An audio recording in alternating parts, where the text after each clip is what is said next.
Flash. Una placa al centro. Doña Mercedes Alarcón. Él, el de las burlas, se queda sin aire. La ola dorada del escenario es mía. También los papeles que firma. No grito. Cada salario que cobra lleva mi firma. Antes de continuar, suscríbete al canal y cuéntanos desde dónde nos ves en los comentarios. Me llamo Mercedes Alarcón. Tengo 72 años. Y esto fue lo que realmente ocurrió. Esa mañana, la luz de Cádiz caía sobre los tejados como una bendición cansada. El aire olía a pan recién hecho y sal marina. Desde mi balcón, veía pasar a la gente rumbo al mercado, con sus cestas de mimbre y sus voces que se mezclaban con el sonido de las gaviotas. Entre ellos, lo vi a él, Tomás, mi yerno, traje entallado, gafas oscuras, teléfono pegado al oído, gritando órdenes como si el mundo dependiera de sus decisiones. Eso no es negocio, hombre, mantén eso caridad, decía caminando rápido. Sonreí. Siempre hablaba así, como si cada palabra suya fuera un dictado. A veces, cuando venía a almorzar con mi hija, se sentaba a la mesa y soltaba comentarios sobre mi manera de llevar cuentas con lápiz. Doña Mercedes, decía con esa sonrisa de suficiencia, usted cuenta rosarios, no beneficios. Esa tarde lo dijo delante de todos. En casa había reunión familiar. Mi hija, mis nietos, dos primos lejanos. Había vino, tortilla de patatas y una tarta que yo misma horneé. Cuando Tomás soltó su broma, algunos rieron por cortesía, otros miraron hacia otro lado. Yo no dije nada. Le serví otro pedazo de tarta, y mientras lo hacía, recordé las palabras de mi difunto marido. No discutas con el ruido, guarda tu verdad en el silencio y deja que crezca. Esa noche, cuando la casa quedó vacía, me senté frente a mi escritorio. Sobre el mantel de lino, extendí mi vieja libreta de tapas azules. Las hojas estaban llenas de números, fechas, nombres. No eran oraciones, eran cuentas. Desde que mi esposo murió, había seguido registrando cada gasto, cada ingreso, cada donación que recibía la parroquia o el mercado local. Y mientras revisaba esas columnas, algo dentro de mí se encendió. El dinero que él me dejó seguía en el banco, intacto, esperando propósito. En la notaría 17, folio RP 2025-1873, figuraba mi nombre como titular de la herencia. Una suma modesta, pero suficiente para mover pequeñas mareas. Pensé en los pescadores que no podían reparar sus redes, en la panadera del barrio que casi cerró por falta de horno nuevo. Todos ellos trabajaban con más dignidad que Tomás en su oficina con aire acondicionado. Los días siguientes observé en silencio. En la lonja, escuché las quejas de los marineros. En el mercado, vi a la señora Carmen intentando mantener su puesto de verduras abierto. Tomás, en cambio, seguía presumiendo de sus negocios de verdad, inversiones urbanas, construcciones, consultorías. Una tarde, al salir de misa, hablé con el padre Esteban.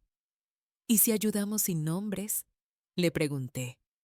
¿A qué te refieres, Mercedes? A invertir sin que nadie sepa quién invierte. Él me miró con esa mezcla de sorpresa y respeto que se tiene hacia las ideas poco comunes en mujeres de mi edad. Pero asintió. A partir de entonces todo empezó como un rumor leve. Entregué mis primeros fondos a través de un pequeño despacho jurídico de confianza bajo el nombre de una asociación recién registrada, Iniciativas Marinas del Sur. Sin mi firma visible, sin mi voz, sin mi cara. Solo contratos bien hechos, con sello notarial y discreción. El primer proyecto fue sencillo. Un fondo de mantenimiento para el colegio del barrio. El segundo, una cooperativa de panaderos. Nadie sospechaba que la benefactora anónima era una viuda que seguía apuntando sus cuentas a lápiz. Mientras tanto, Tomás aparecía en los periódicos locales. Joven empresario impulsa desarrollo costero, decía un titular. Lo recorté y lo guardé entre las páginas de mi libreta. No por orgullo, sino por memoria. A veces, durante las comidas, lo escuchaba presumir frente a mi hija. Hoy cerré un trato de 6 cifras, decía. ¿Con quién? Preguntaba ella. No puedo decir nombres, pero pronto todos sabrán quién manda en esta ciudad. Yo masticaba despacio, sin interrumpir.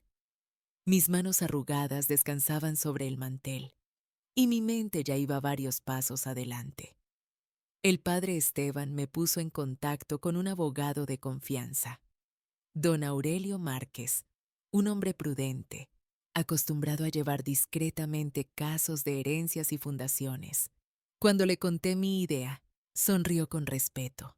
¿Quiere usted crear algo más grande que una ayuda vecinal? Me dijo. Quiero crear algo que dure más que el orgullo de un hombre, respondí. En los meses siguientes, los documentos comenzaron a multiplicarse. Estatutos, actas fundacionales, permisos del ayuntamiento, cuentas verificadas. Todo bajo un nombre nuevo, poético, casi religioso. Fundación Mar de Fe. No hubo anuncios. No hubo inauguraciones. Solo un rumor constante de proyectos que empezaban a prosperar. El mercado amplió su zona de refrigeración, el puerto instaló nuevas luces y una pequeña biblioteca reabrió sus puertas. Cada factura, cada recibo, pasaba por mis manos antes de ser archivado. Una noche de invierno, Tomás vino a cenar. Mi hija preparó sopa de pescado. Él traía en la cara esa mezcla de cansancio y vanidad que se le ponía cuando algo le salía bien. Suegra no se lo va a creer, dijo, sirviéndose vino. Conseguí un contrato con una fundación internacional que está invirtiendo en Cádiz.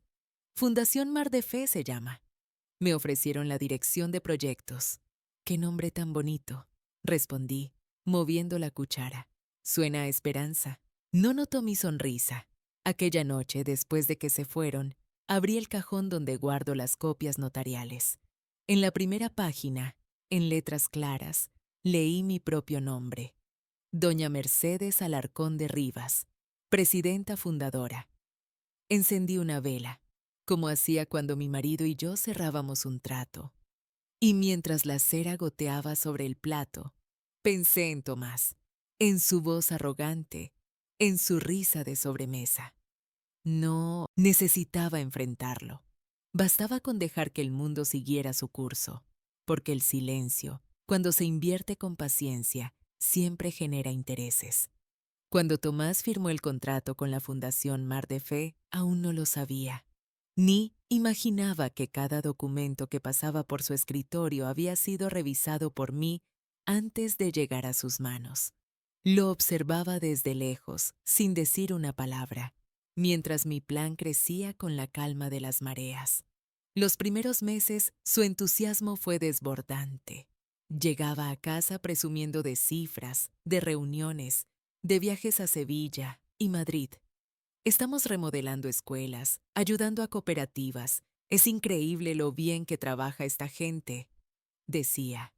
Y yo lo escuchaba, con la misma expresión serena con la que escuché, años atrás, sus burlas. En su tono se colaba una chispa de respeto que antes no existía. Claro, él no sabía que ese equipo eficiente estaba formado por las mismas mujeres y hombres que yo había ayudado en silencio. Una tarde, lo vi salir del ayuntamiento con su carpeta azul. Fui por otro camino y entré en la cafetería frente a la plaza. Pedí un cortado y me senté junto a la ventana. Desde allí lo observé mientras hablaba con el concejal de desarrollo local. Se reía, gesticulaba y hasta ofreció pagar la cuenta. Esa costumbre suya de aparentar grandeza nunca cambió. Mientras removía mi café, pensé en cómo las apariencias mueven al mundo. Los hombres que se creen líderes porque alzan la voz. Las mujeres que aprenden a esperar para hablar en el momento exacto. Al día siguiente fui a la Notaría 17, la misma donde registré el folio RP 2025-101873. Don Aurelio me esperaba con un sobre cerrado. Aquí están los informes de gestión, doña Mercedes, dijo con su tono formal. Todo en orden. Su fundación ya es la principal inversora local en programas sociales. ¿Y el nuevo director? Pregunté. Trabaja bien, aunque digamos que cree que las decisiones vienen de arriba. Deje que lo crea, respondí. Las olas no explican su origen al marinero. Salí al sol con el sobre bajo el brazo. Las calles olían a pan y a sal. Cádiz siempre me recordó que el mar enseña a callar. No hay voz más poderosa que la de una marea paciente. Días después, mi hija vino a verme. Mamá, Tomás está feliz, me dijo. Por fin encontró un trabajo que lo hace sentirse útil. Me alegro, contesté. Ella sonrió, sin sospechar nada. Dice que la presidenta de la fundación es una mujer muy estricta, pero admirable. Tuve que contener una risa. Entonces, al fin, está aprendiendo así a respetar a las mujeres. Por las noches, cuando la casa quedaba en silencio, revisaba los balances financieros. Todo fluía como debía. Los proyectos avanzaban, las cuentas estaban limpias y la reputación de la fundación crecía. En el pueblo, la gente hablaba de esa organización milagrosa que ayudaba sin pedir nada a cambio. Una mañana recibí la visita del padre Esteban. Mercedes, la fundación ya es tema de conversación en el ayuntamiento. El gobernador quiere conocer a la fundadora. Ya llegará el momento, dije, sirviéndole té. A veces el anonimato protege mejor que la fama, pero el anonimato tiene límites. En abril me llegó una carta con membrete oficial.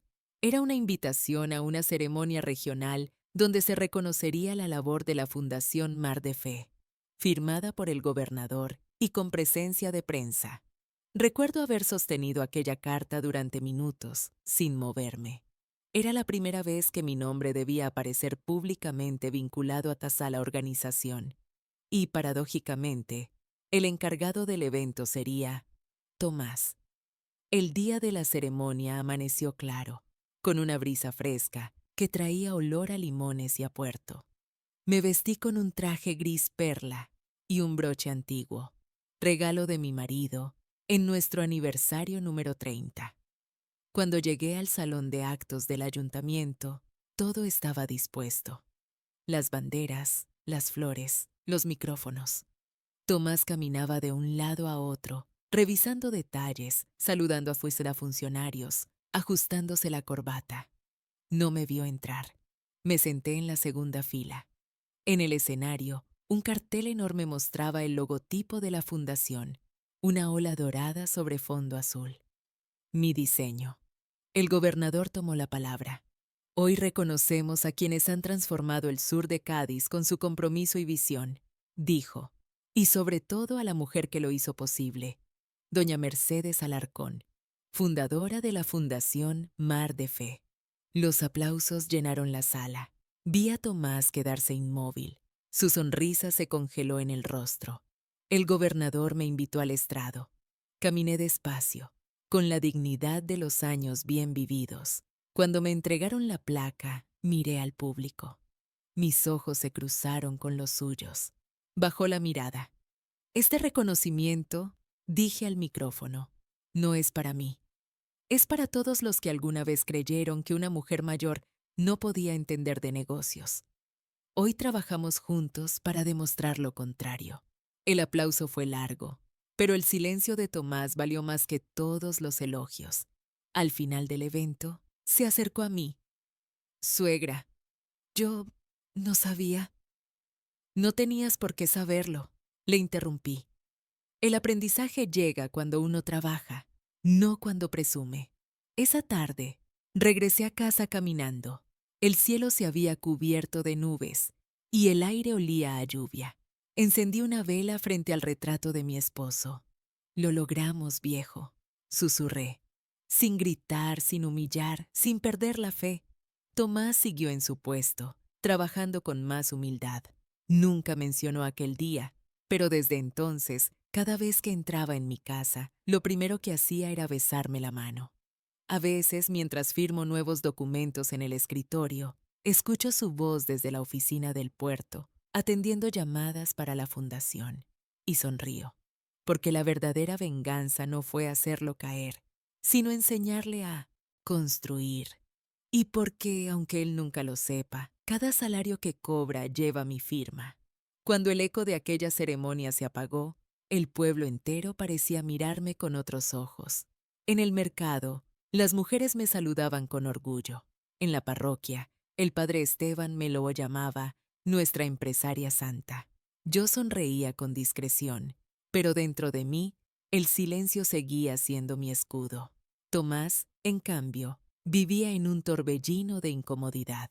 Había pasado de ser el hombre que hablaba más fuerte en las reuniones familiares al que pesaba cada palabra, y aunque nadie lo mencionaba, todos sabían que trabajaba para mí.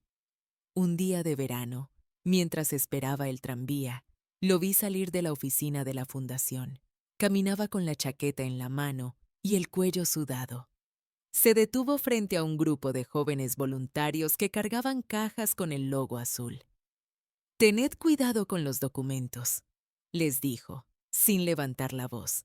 Era la primera vez que lo veía hablar con respeto a gente humilde. Cuando regresé a casa, encendí el ventilador y abrí mi libreta azul. Revisé los informes financieros. Había crecido todo: las cooperativas, las becas, los programas de alfabetización. En el folio RP 2025-1873 del registro de la propiedad figuraban ahora 6 propiedades adquiridas por la fundación, 2 locales, una casa comunal, un taller de costura y un terreno cerca del puerto. Todo en regla, todo limpio. Recordé cómo, años atrás, Tomás había querido convencerme de vender aquella misma parcela. «No vale nada, suegra. Nadie compra en esa zona», me había dicho. Sonreí al pensar que justo ahí, donde él no vio valor, ahora se alzaba el Centro Comunitario Puertas del Mar.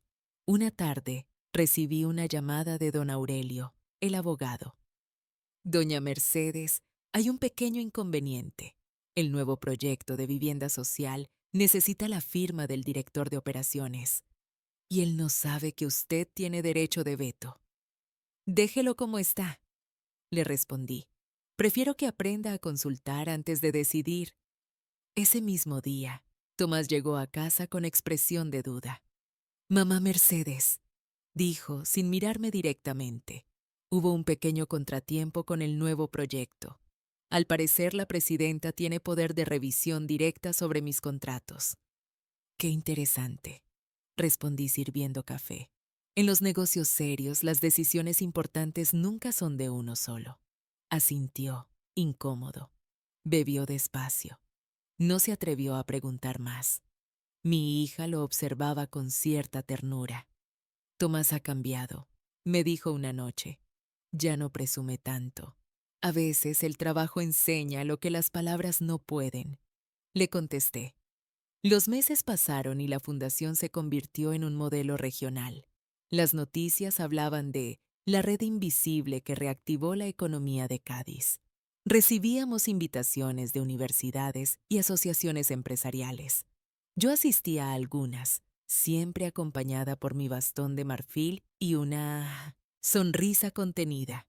En una conferencia en Sevilla, una joven periodista me preguntó: «Doña Mercedes, ¿cómo aprendió tanto sobre inversiones?». Respondí con calma, escuchando a los que creen que las mujeres no saben. Aprendí de cada burla y de cada silencio. Esa frase se hizo viral. La publicaron en varios periódicos. Cuando Tomás la leyó, me lo contó mi hija entre risas. «Dice que fue muy inspiradora», comentó ella, aunque no sé si lo dice por orgullo o por remordimiento. Yo me limité a mirar por la ventana. En el horizonte, el mar brillaba con ese azul que solo se ve después de las tormentas. A finales de octubre hubo una reunión del Consejo de la Fundación. Todos los directores asistieron. Tomás ocupó su puesto frente a mí, con los informes en orden y los números al día. Hablaba con tono medido, sin la arrogancia de antes. Nuestra prioridad es ampliar los programas rurales, dijo. Excelente, respondí. ¿Ya evaluó los contratos de mantenimiento? Sí, señora presidenta, contestó. Esa palabra, presidenta, cayó como música, no por vanidad, sino por justicia. Cuando terminó la reunión, se acercó a mí. Quisiera disculparme formalmente, dijo. ¿Por qué motivo, Tomás? Pregunté, aunque ya lo sabía. Por los años en que lo subestimé todo, su inteligencia, su paciencia, su visión. Lo miré con serenidad. El perdón no se pide, se demuestra, le dije. Entonces trabajaré para ganarlo, respondió. Y así fue. Empezó a llegar más temprano, a visitar los proyectos en persona, a escuchar a los empleados. Por primera vez, su nombre aparecía en los informes acompañado de buenas referencias. Sin embargo, la calma nunca es eterna. Una tarde de invierno, don Aurelio me avisó. Doña Mercedes, ha llegado una oferta de una empresa privada interesada en comprar parte de nuestras propiedades del puerto. ¿Y quién la firmó? Pregunté. Su yerno, sin consultarle. Guardé silencio unos segundos. El aire olía a mar y a traición. Entonces, dije al fin, es hora de recordarle a quién pertenece la marea. Esa noche, redacté una carta oficial en papel membretado. No era una reprimenda, sino una lección. En ella, le recordaba que toda decisión de enajenación debía pasar por la aprobación notarial del presidente fundador, según el acta inscrita en la Notaría 17, folio RP 2025-1833. La envié sin firma visible, solo con el sello de la fundación y una frase manuscrita al final. El silencio también audita. 3 días después, Tomás vino a verme. Fue un error, dijo. No pretendía ocultar nada. Nadie pretende, le respondí. Pero los actos se revisan, no se justifican. Su voz se quebró. A veces siento que nunca seré suficiente. No tienes que serlo, le dije. Solo debes aprender a no creerte superior. Esa conversación cerró un ciclo. No hubo más ofertas dudosas ni decisiones precipitadas. En adelante, cada documento llevaba su firma junto a la mía. Una tarde, mientras firmábamos juntos en la oficina central, lo vi levantar la vista hacia el retrato de mi marido en la pared. ¿Él también revisaba todo así? Preguntó. Sí, dije, pero con amor. Entonces ahora entiendo. Usted no dirige por orgullo, dirige por lealtad. Asentí sin hablar, porque había dicho, al fin, lo que llevaba años esperando oír. Después de aquella conversación, algo cambió en Tomás. No fue una transformación inmediata, sino una especie de madurez silenciosa. Ya no hablaba de negocios, con la voz de quien da órdenes, sino con la de quien busca entender. Y aunque en apariencia todo estaba en calma, dentro de la fundación empezaban a soplar vientos nuevos. El crecimiento había atraído atención. Algunas empresas privadas querían colaborar, otras simplemente absorber lo que habíamos construido. Mi abogado, don Aurelio, me lo advirtió. Doña Mercedes, me dijo en su despacho, cuando un proyecto brilla demasiado, empiezan a acercarse las sombras. Tenía razón. Una tarde, mientras revisaba los correos de la fundación, noté algo extraño. Una propuesta de consultoría externa aprobada por Tomás, pero sin mi visto bueno. El contrato implicaba ceder parte de la gestión financiera a una firma madrileña. Busqué los detalles y, entre líneas, descubrí un nombre conocido, Germán Rivas. Ese apellido era el mismo de un antiguo socio de mi difunto marido, un hombre que, en su tiempo, había intentado quedarse con parte de la herencia familiar. Mi sangre se heló. Llamé a don Aurelio. Verifique ese contrato, le pedí. Quiero saber quién lo redactó y con qué intención. Al día siguiente me trajo la copia autenticada. Está limpio, pero malintencionado. Dijo, la cláusula tercera permite a la empresa auditar cuentas y sugerir modificaciones estratégicas. Es decir, abrir la puerta y dejar que se sienten en nuestra mesa. Respondí. Guardé silencio unos segundos. Luego añadí. Tomás firmó esto porque no leyó, no porque traicione. Pero la ignorancia también puede vender una casa. Esa noche, invité a mi hija y a Tomás a cenar. Preparé pescado al horno, como solía hacerlo mi marido. Durante la comida, él se mostraba inquieto. Finalmente, habló. Mamá Mercedes, quiero hablarle de una alianza estratégica. Ya la leí, interrumpí, y ya la anulé. Se quedó helado. ¿Cómo que la anuló? Porque la firma de la presidenta es requisito indispensable, según el acta registrada en la Notaría 17, folio RP 2025, il 1873. Lo olvidaste. Bajó la mirada. No hubo discusión, solo silencio. Mi hija me miró sin entender. ¿Ha pasado algo grave? Preguntó. Nada que un poco de lectura no hubiera evitado. Respondí. Los días siguientes fueron tensos. Tomás evitaba mi mirada en las reuniones. Trabajaba más horas, revisaba cada documento 2 veces, pero la vergüenza lo envolvía. No por el contrato, sino por darse cuenta de que aún no comprendía del todo el valor de lo que tenía entre manos. A mediados de mes, recibí una llamada inesperada del gobernador. Doña Mercedes, dijo, nos gustaría proponer a su fundación para administrar un nuevo programa de inversión social en toda la provincia. Acepté, pero con una condición, que Tomás liderara el equipo de campo. Cuando le comuniqué la noticia, me observó con sorpresa. Confía en mí para eso, después de lo ocurrido. Confío en que el trabajo transforma más que la culpa. Y lo envié al terreno, a los pueblos, a las cooperativas que sudan al sol, a las mujeres que levantan panaderías sin descanso. Durante meses apenas lo vi. Solo llegaban informes.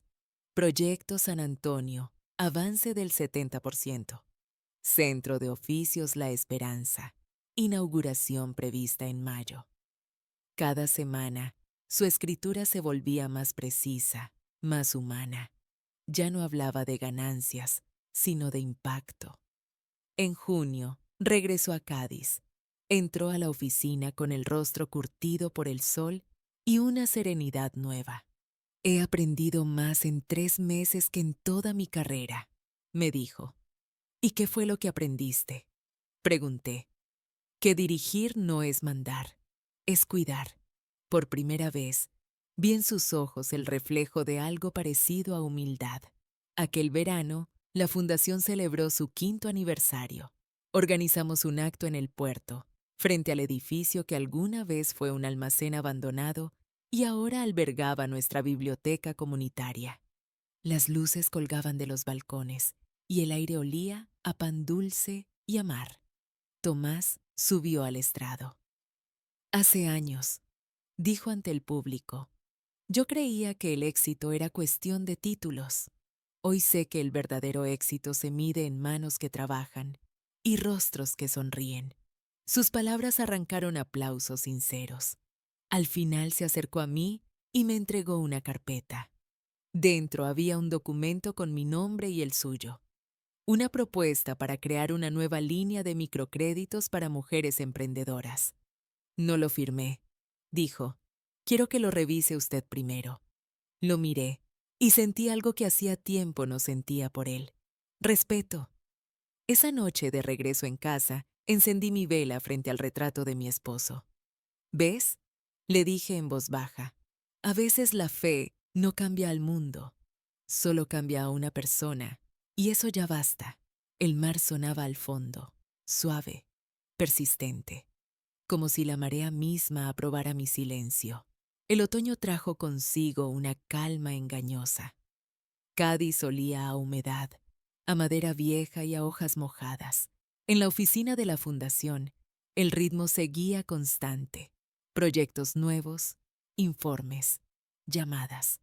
Pero debajo de esa superficie de orden, Se movían corrientes invisibles. Tomás ya no era el mismo, y yo lo sabía. Había cambiado su manera de hablar, su postura, incluso la forma en que se dirigía a las personas. Sin embargo, en todo proceso de redención hay un último examen, una prueba que define si el cambio es verdadero o solo apariencia. Y esa prueba estaba a punto de llegar. Una mañana, don Aurelio me llamó temprano. Doña Mercedes, dijo con tono serio, recibí un informe del registro de la propiedad. Al parecer, una empresa externa está intentando registrar a su nombre uno de los terrenos que pertenecen a la fundación. ¿Qué empresa?, pregunté. Invernova SL, con sede en Sevilla. ¿Y quién firmó la sesión previa? No figura su rúbrica, pero sí la de alguien del equipo operativo. Mi corazón se endureció. Tomás era el único con acceso a esos documentos. Lo cité en mi despacho al día siguiente. Cuando llegó, traía ojeras profundas y una expresión de cansancio. ¿Sabes por qué estás aquí?, le pregunté. Me imagino, dijo, bajando la vista. Me han informado del intento de registro, pero no fui yo. Eso mismo diría quien no quiere asumir la responsabilidad. Le juro que no, Mercedes. Su voz tembló. Alguien usó mis credenciales. Lo miré en silencio. Su mirada no tenía soberbia ni mentira, solo miedo. Entonces demuestra tu inocencia, dije al fin. Pero hazlo con hechos, no con palabras. Esa misma tarde se puso a investigar. Revisó correos, contratos, copias escaneadas. 2 días después, llegó al despacho de don Aurelio con un expediente completo. El responsable era un subdirector de área, un joven ambicioso contratado meses atrás. Había falsificado autorizaciones para vender terrenos a una empresa fantasma vinculada a Semeide. Invernova SL. Cuando el caso llegó al ayuntamiento, la prensa lo cubrió con titulares como «Intento de fraude frustrado», gracias a auditoría interna de la Fundación Mar de Fe. Pero nadie mencionó a Tomás. Él se encargó de dejarme todo el mérito. Aquel gesto me conmovió más que cualquier disculpa. Una semana después, lo invité a almorzar en el restaurante donde mi marido y yo solíamos celebrar nuestros aniversarios. El mismo lugar donde, años atrás, Tomás me había hecho sentir pequeña al burlarse de mis cuentas. Ahora era él quien pedía permiso para hablar. Mercedes, dijo, no hay forma de agradecerle lo suficiente. Usted podría haberme culpado, y si en cambio, confió en mí. La confianza no se da, Tomás. Se presta, le respondí. Y cuando alguien la devuelve vale más que el dinero. Brindamos con vino blanco. Afuera, el sol se filtraba entre las persianas. Por primera vez, su sonrisa no me pareció arrogante, sino humana. Durante los meses siguientes, su compromiso se volvió inquebrantable. Supervisaba obras, coordinaba equipos, redactaba informes impecables. Se ganó el respeto de todos, incluso el mío. A principios del nuevo año, recibí una carta oficial del Ministerio de Asuntos Sociales. Invitaban a la Fundación a expandirse a nivel nacional. Era un paso enorme, casi impensable, pero también implicaba una decisión: delegar funciones. Una noche, mientras revisaba los documentos en Nemesis casa, me encontré pensando en mi edad. 72 años. El cuerpo me pedía descanso, aunque la mente aún caminaba con paso firme. Tomás, en cambio, tenía la energía que yo ya no podía ofrecer. Fui hasta el balcón. La ciudad dormía bajo un cielo plateado. Pensé en mi marido, en su frase favorita: el liderazgo verdadero es el que sobrevive al silencio. Al día siguiente, convoqué una reunión extraordinaria del Consejo. Compañeros, dije, ha llegado el momento de que la Fundación Mar de Fe amplíe su alcance, y para eso necesitamos una nueva dirección operativa. Todos se miraron entre sí. Propondré a Tomás Rivera como director general. Él se quedó sin palabras. ¿Estás segura, Mercedes? Preguntó. Nunca estuve más segura, pero hay una condición. El nombre de la fundación, sus principios y su espíritu deben permanecer intactos. Ni un solo contrato se firmará sin ética. Aplaudieron, algunos con entusiasmo, otros con discreta admiración. Esa tarde, firmamos el acta en la Notaría 17, bajo el mismo número de folio que años atrás había sellado mi independencia, RP 2025. ¿Te crees? Cuando el notario estampó el sello, sentí que el círculo se cerraba. A la salida, Tomás me ofreció el brazo. Usted me enseñó a ganar sin destruir, me dijo. Y tú me enseñaste que hasta la soberbia puede florecer si se riega con vergüenza y trabajo. Reímos los dos. Al llegar a casa, encendí mi vela de costumbre y miré el retrato de mi esposo. ¿Sabes qué, viejo? Susurré. El que se burló de mi libreta ahora escribe su futuro con ella. El mar golpeaba suavemente los muros del puerto. Afuera, el viento traía olor a sal y a promesa. En el fondo supe que mi historia no era solo de venganza, sino de legado, y que a veces la justicia se escribe con manos que uno mismo educa. El nuevo año comenzó con un aire distinto. En Cádiz, el invierno era leve, apenas un abrigo ligero y el olor a mar que nunca se iba. Pero dentro de mí se sentía otra estación, la del cierre de un ciclo. Había entregado el control operativo de la fundación a Tomás, y aunque seguía como presidenta honoraria, mis días empezaban a ser más silenciosos. Cada mañana caminaba hasta el puerto con mi bastón. Observaba las gaviotas, los pescadores que descargaban cajas, los niños que corrían detrás de las olas. Era la misma ciudad de siempre, pero algo había cambiado. En los muros del centro comunitario, en las nuevas placas del mercado, en las becas de las escuelas rurales, mi nombre aparecía discretamente grabado. Fundación Mar de Fe, Proyecto Mercedes Alarcón de Rivas. Un día, mientras caminaba por el mercado, escuché a dos jóvenes discutir. Dicen que esa fundación empezó con dinero extranjero, dijo uno. No, hombre, fue cosa de una señora mayor del barrio, respondió el otro. Pero nadie sabe quién es exactamente. Sonreí para mis adentros. El anonimato era otra vez. Y a ti, abrigo. Tomás, ahora director general, había comenzado una gira por varias provincias para supervisar proyectos nuevos. Me enviaba informes precisos, llenos de detalles humanos. En cada uno de ellos había una nota al final. Gracias por confiar en mí. Una tarde, mi hija vino a visitarme con una carpeta en las manos. Mamá, Tomás quiere presentarte una propuesta especial, dijo. ¿Otra expansión? Pregunté. No, algo más personal. Dentro del sobre había una carta y un documento notarial. En la carta, Tomás me explicaba su idea. Crear un programa de becas para mujeres mayores de 60 años que quisieran iniciar negocios o proyectos comunitarios. Lo llamaría Iniciativa Mercedes.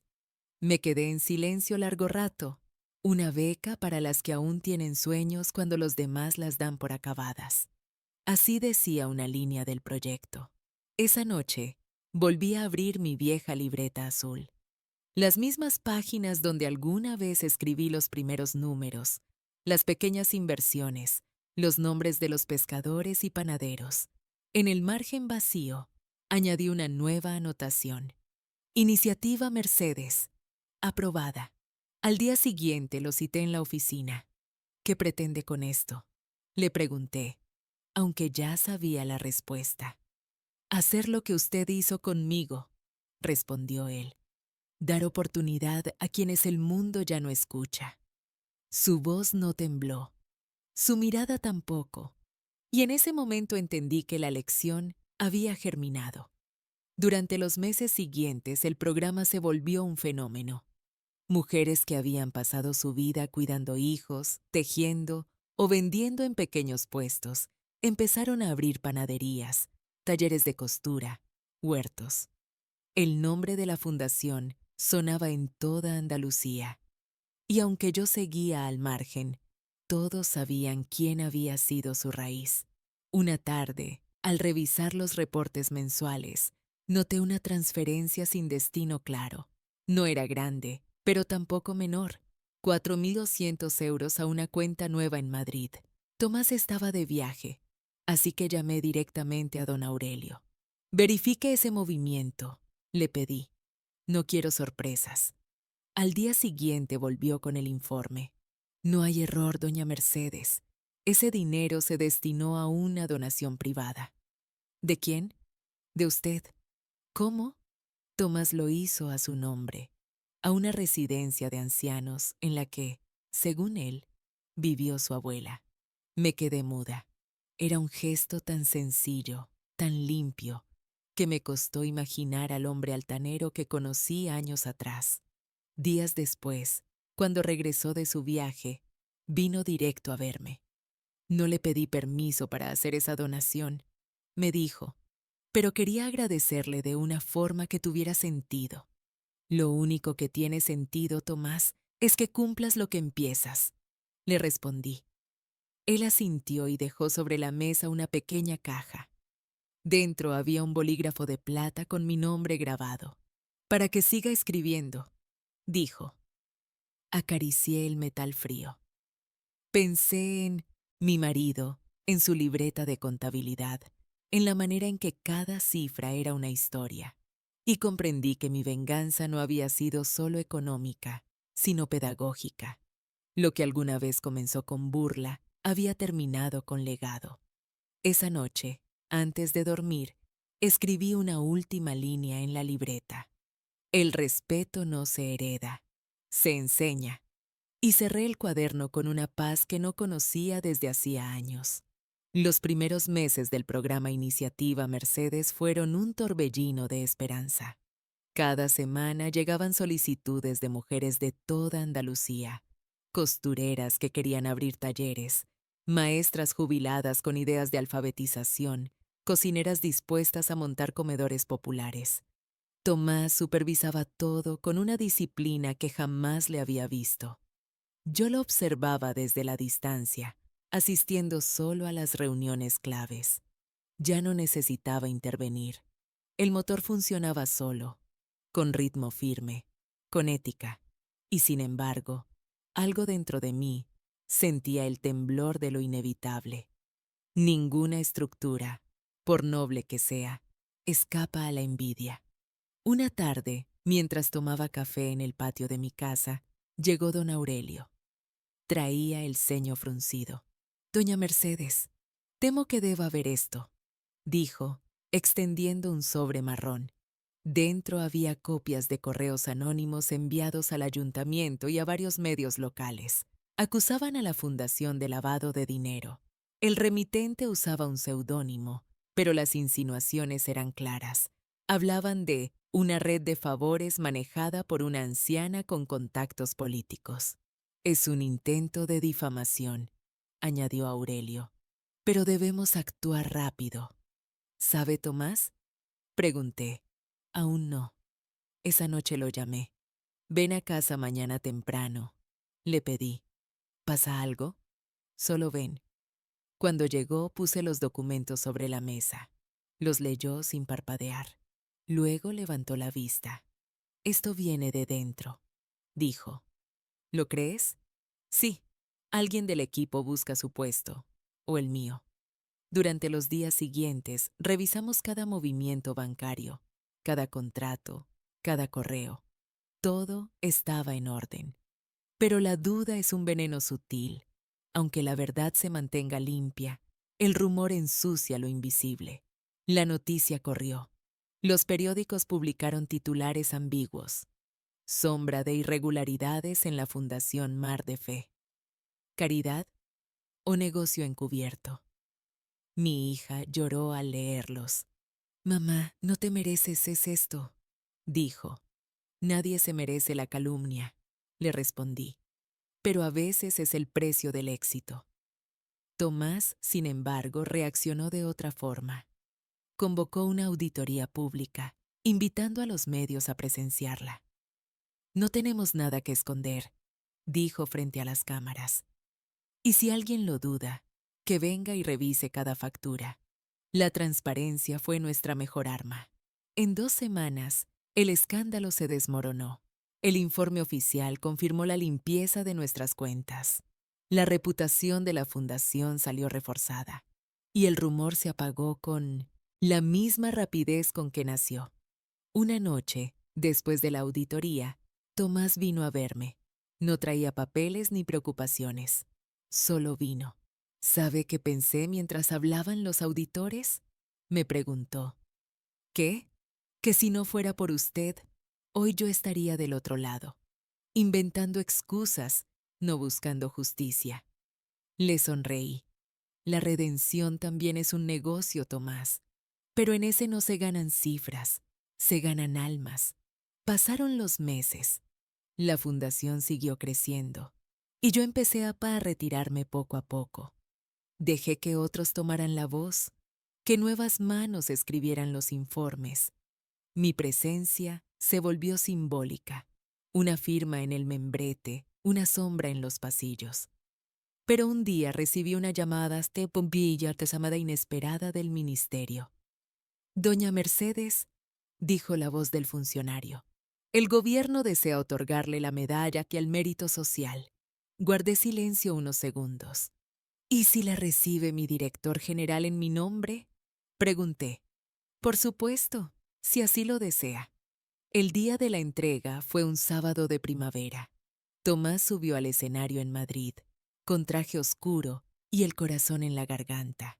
Sostuvo la medalla y dijo, este reconocimiento no me pertenece. Pertenece a una mujer que me enseñó que el silencio puede ser más poderoso que cualquier grito. El auditorio se levantó a aplaudir. En televisión, mi nombre volvió a llenar los titulares, pero yo lo vi todo desde mi sala, con una manta sobre las piernas y una taza de té. No necesitaba estar allí. El eco de mis actos ya hablaba por mí. Esa noche, él volvió a Cádiz y vino directo a verme. Me abrazó sin decir palabra. Gracias, susurró. No me des las gracias, le dije. Solo prométeme que cuando llegue otra generación, les enseñes a construir sin rencor. Asintió. Cuando se marchó, apagué las luces y abrí el balcón. El aire olía a azahar y sal. En el horizonte, las luces del puerto parpadeaban como recuerdos. Pensé en cómo la vida, al final, siempre termina cerrando los ciclos. Yo había empezado mi historia tejiendo silencios. Y ahora, en mi vejez, el silencio se había convertido en herencia. Con la medalla ya colgada en la sede central y los periódicos llenos de titulares elogiosos, muchos pensaron que mi historia terminaba allí. Pero las historias verdaderas no terminan con aplausos. Terminan cuando uno entiende por qué tuvo que pasar por todo.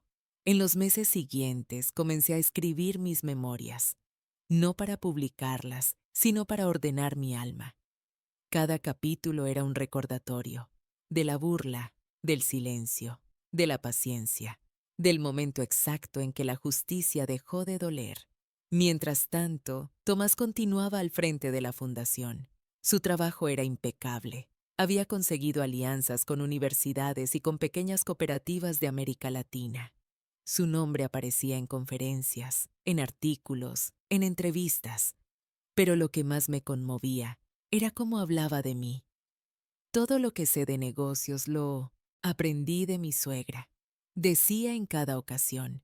Y cada vez que escuchaba esas palabras en la televisión, sonreía con una mezcla de orgullo y nostalgia. Una tarde de junio, recibí una llamada inesperada de don Aurelio. Doña Mercedes, dijo con su tono pausado, hay algo que debería saber. ¿Es sobre Tomás? Pregunté. Sí, y no es malo, pero es importante. Me reuní con él en su despacho. Sobre la mesa había un expediente grueso, con sellos del registro mercantil. Su yerno está creando una nueva entidad, explicó. Se llama Fundación Horizonte Sur. ¿Con los mismos fines? Similares. Programas juveniles, apoyo educativo, cooperación internacional. Pero esta vez no depende de Mar de Fe. Guardé silencio. Era lógico, natural. Incluso, toda semilla quiere su propio terreno. ¿Le preocupa, doña Mercedes?, preguntó Aurelio. No, pero quiero ver cómo lo presenta.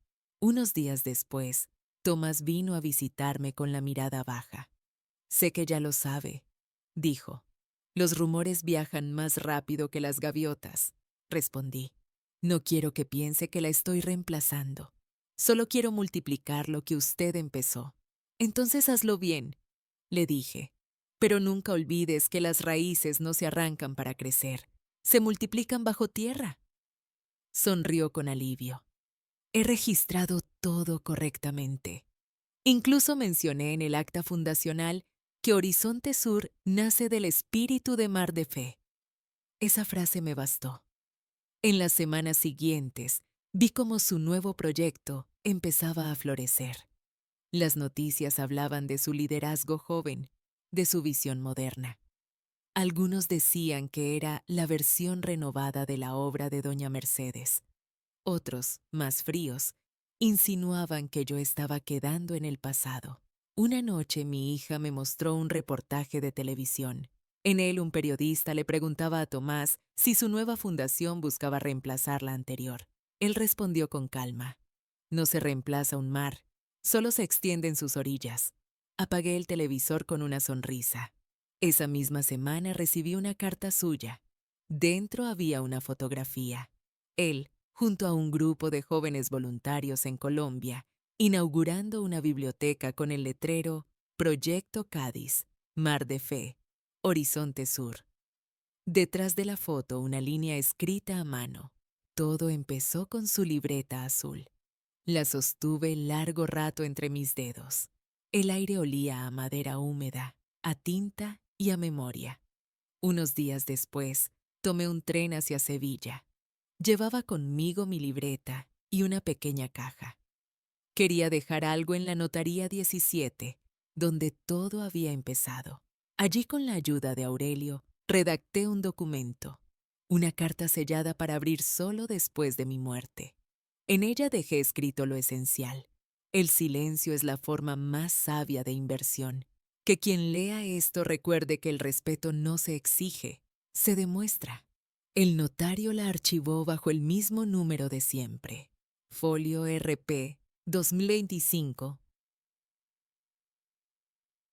Sentí que cerraba un círculo. Al volver a casa, el atardecer bañaba los muros de oro. En el puerto, los barcos se mecían lentos. En mi mesa puse la foto que Tomás me había enviado y encendí mi vela habitual. Pensé en todo lo que había cambiado desde aquella cena en la que me llamó mujer vieja que no entiende de negocios. Pensé en cómo la vida me dio la oportunidad de enseñar sin gritar. Pensé en cómo el poder verdadero no humilla, sino que guía. Y comprendí que mi venganza, al final, no fue contra él, sino contra la idea misma de desprecio. Esa noche, escribí mi última entrada en la libreta azul. El negocio más grande que hice fue creer en mí misma cuando nadie más lo hizo. Cerré el cuaderno. Afuera, el mar golpeaba suave. Dentro, la calma era absoluta.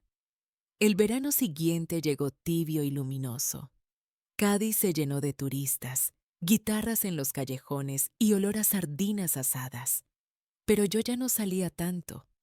Mis rodillas empezaban a quejarse y prefería quedarme en casa, escuchando desde el balcón las risas que subían desde la calle. La Fundación Mar de Fe seguía viva, sólida, dirigida con sabiduría por un hombre que ya no necesitaba mis consejos. Y la nueva, Horizonte Sur, crecía en manos jóvenes, abriendo horizontes donde antes solo había desconfianza. Una tarde, mientras revisaba mi correspondencia, encontré una carta con membrete oficial del Ayuntamiento de Cádiz. Pensé que sería otro reconocimiento, pero no. Era una notificación, una inspección rutinaria al edificio central de la Fundación, por parte del Tribunal Local de Cuentas. Nada preocupante en teoría, pero los inspectores siempre buscan fallos donde hay virtud. Llamé a Tomás. Nos van a auditar, le dije. Lo sé, ya lo tenía previsto. Tenemos todo en regla. Perfecto, respondí. Pero asegúrate de que revisen también los archivos antiguos. Quiero que vean cómo empezó todo. Incluso los de la primera época. Sobre todo esos. La auditoría duró 3 días. Revisaron hasta el último recibo, hasta la última firma. En el tercer día, uno de los inspectores, un joven de voz arrogante, me preguntó: ¿Y este registro? Señaló el folio original, RP 2025-1873. Lleva su nombre. ¿Por qué nunca fue transferido a la fundación? Porque algunas cosas deben seguir teniendo alma, no solo administración, respondí. Tomás sonrió desde el otro lado de la mesa. El informe final fue impecable, 0 irregularidades. Pero lo más importante fue lo que vino después. Una semana más tarde, el gobernador envió una carta oficial ofreciendo integrar la fundación en un consorcio nacional de proyectos sociales. Era el reconocimiento más alto posible. Esa noche Tomás vino a contarme la noticia. ¿Se da cuenta, Mercedes? Su nombre va a estar en todos los archivos del país. ¿Y tú crees que eso me importa? Le dije sonriendo. Pensé que sí. Me importa más que no se pierda el espíritu. Las leyes cambian, los logos cambian, pero la ética no puede venderse. Se quedó en silencio. Luego se levantó y miró por la ventana. A veces me da miedo no estar a su altura, confesó. Nadie está a la altura del silencio, le respondí. Solo hay que aprender a escucharlo. Pasaron los meses y el consorcio se firmó en Madrid. No fui. Mandé mi representación a través de Tomás. Lo vi por televisión, estrechando manos, con esa elegancia sobria que había aprendido a cultivar. Cuando terminó el acto, me llamó. Ya está hecho, me dijo. Todo comenzó con usted. No, le respondí. Todo comenzó con un insulto. Y mira dónde nos llevó. Reímos los dos. En los días siguientes recibí decenas de cartas, de mujeres agradecidas, de jóvenes emprendedoras, de alcaldes y cooperativas. Las guardé todas en una caja de madera, la misma donde antes guardaba los recibos de las primeras donaciones. Pero una carta destacaba entre todas, escrita a mano, con tinta azul. Era de Tomás. Doña Mercedes, si alguna vez dudé de su inteligencia, fue porque no entendía que la sabiduría no se grita, se demuestra. Usted no solo me enseñó a trabajar, me enseñó a mirar con humildad. Gracias por haberme hecho pequeño para que pudiera crecer. Leí esa carta varias veces. En cada lectura sentía una mezcla de ternura y cierre. A los pocos días, mi hija vino a visitarme. Mamá, Tomás quiere dedicarle una sala en la fundación. ¿Una sala? Sí, la llamará Sala Mercedes Alarcón, el valor del silencio. No respondí enseguida. Entonces que ponga una condición, dije al fin. ¿Cuál? Que esa sala esté siempre abierta, que nadie necesite permiso para entrar. Esa misma tarde, don Aurelio vino a traerme el documento formal para autorizarlo. Lo firmé sin dudar. Y mientras estampaba mi rúbrica, sentí que con esa tinta cerraba no un negocio, sino una historia entera. Esa noche, frente a mi vela encendida, hablé con el retrato de mi marido.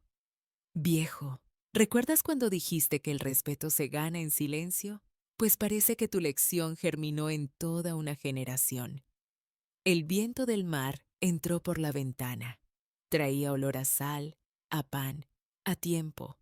Me quedé mirando el fuego un rato más y pensé que la vida no me debía nada, porque, al final, lo que había empezado como venganza se había transformado en legado. Y un legado, cuando se construye sin rencor, no se apaga, se hereda. El día que inauguraron la Sala Mercedes Alarcón, el cielo de Cádiz estaba claro, sin una sola nube. El viento traía olor a mar y a jazmín. La fundación había crecido tanto que apenas reconocía el edificio. Ahora tenía un auditorio, un jardín interior y un mural de mosaico con el logotipo azul y dorado que diseñé años atrás. Me ofrecieron un asiento en la primera fila. Detrás de mí, el murmullo de empleados, estudiantes y vecinos llenaba el aire. En el escenario, Tomás ajustaba el micrófono con las manos temblorosas. Su traje era sobrio, sus ojos brillaban. Hoy, dijo, celebramos algo más que una expansión. Celebramos una forma de entender la dignidad, la constancia y el trabajo. Esta sala lleva el nombre de quien me enseñó que los negocios sin alma son solo números vacíos. Los aplausos estallaron. Yo permanecí en silencio con las manos cruzadas sobre el regazo. No lloré. Había pasado la edad de llorar. Solo sonreí. Y en ese gesto cabía toda mi historia. Después del acto, los visitantes entraron a la nueva sala. En la pared principal, una placa metálica brillaba bajo la luz. Sala Mercedes Alarcón. El valor del silencio. Dedicada a la mujer que convirtió la prudencia en fuerza y la humildad en legado. Debajo de la inscripción, una vitrina mostraba mi vieja libreta azul. Las hojas, amarillentas, aún conservaban los primeros números escritos a lápiz. Al lado, el bolígrafo de plata que Tomás me regaló. ¿Le gusta cómo la colocamos?, preguntó él, acercándose. Sí, respondí. Está donde debe estar, no en el centro, sino al costado. Así pasa desapercibida, pero sostiene la historia. Nos quedamos en silencio unos segundos. Luego me tomó la mano. Si algo me pasa, quiero que sepa que todo esto se mantendrá fiel a su espíritu. Y si algo me pasa a mí, quiero que recuerdes lo que te dije el primer día que firmaste aquí. Le contesté. Los números mienten menos que las palabras, pero el corazón miente menos que ambos. Él asintió, y durante un instante supe que la vida, con todas sus vueltas, había llegado exactamente al punto donde debía. Pasaron las semanas. La noticia de la inauguración recorrió España. Revistas, periódicos y noticieros repitieron mi nombre, contaron mi historia. Algunos lo hicieron con respeto, otros con curiosidad. A mí me daba igual. Ya no vivía para convencer a nadie. Comencé a pasar mis días entre libros, flores secas y el murmullo lejano del puerto. Mis nietos venían a verme los domingos. A veces me pedían que contara cómo hice para que el señor Tomás trabajara para mí. Y yo, entre risas, respondía, con paciencia y con una libreta. En el fondo sabía que la historia no era solo mía, era de todas las mujeres que alguna vez fueron tratadas como invisibles, como reliquias, como estorbos. Era de quienes aprendieron a planificar su silencio, a invertir en dignidad. Una tarde, Tomás vino sin avisar. Traía un sobre en la mano. Es un documento legal, dijo. Quiero que lo firme. Lo abrí. Era una escritura que registraba la fusión entre Fundación Mar de Fe y Horizonte Sur. En la cláusula final se leía: entidad unificada bajo el nombre Red Alarcón de Fundaciones Sociales. Honor perpetuo a doña Mercedes Alarcón de Rivas. ¿Por qué mi nombre?, pregunté. Porque sin usted no existiría ninguno de nosotros. Firmé despacio, sintiendo el peso simbólico de cada trazo. Al devolverle la haste, pluma, le dije: no olvides esto, Tomás. El poder no es tener la última palabra, es saber cuándo callar. Él asintió con la mirada humedecida. Al irse, me quedé sola en el salón. Afuera el sol caía sobre los tejados y teñía de oro los balcones. Abrí mi libreta una vez más y escribí en la última página: La venganza es un eco que se disuelve cuando alguien aprende. El perdón es el negocio más rentable. Cerré el cuaderno. Lo puse en la vitrina, junto al bolígrafo. Esa noche encendí mi vela, como siempre. Miré el retrato de mi marido y susurré. Lo logramos, viejo. Todo está en su sitio. El mar golpeaba suave, como si repitiera mis palabras. En el aire, la calma tenía sabor a cierre y a justicia. Había comenzado siendo la mujer vieja que no entiende de negocios. Terminé siendo la dueña de todos ellos. Y lo mejor de todo, sin levantar la voz. Si esta historia te tocó, da like, suscríbete y cuéntame qué piensas en los comentarios.